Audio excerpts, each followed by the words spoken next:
नमस्कार मंडळी. आज पहिले कावळे दादांची सुधा शांती केली आणि नंतर मग आमच्या सुधा शांतीकडे वळलो. तर आज इथे बनवलेली आहे चमचमीत अशी भरलेल्या गिलक्यांची भाजी.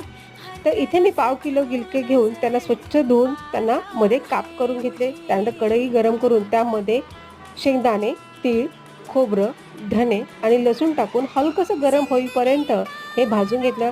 त्यानंतर त्यामध्ये हळद, लाल तिखट आणि 1.5 ते 2 चमचा कांदा लसूण मसाला टाकून घेतला. त्यानंतर मीठ टाकून हे सगळं एकजीव करून घेतलं. त्यानंतर गिलक्यांमध्ये अशा प्रकारे तो मसाला भरून घेतला. त्यानंतर पुन्हा कढई गरम करून घेतली. त्यानंतर जिरं घातलं आणि ज्या फोडी आपण भरून घेतलेल्या होत्या गिलक्याच्या मसाल्याने ते यामध्ये सोडून घेतल्या. त्यांना एक फ्राय होऊ दिलं. त्यानंतर फक्त 2 चमचे पाणी घालून त्यांना वाफेवरती शिजू दिलं. चला तर मग रेसिपी आवडली असेल तर नक्कीच चॅनलला like, share, comments and subscribe.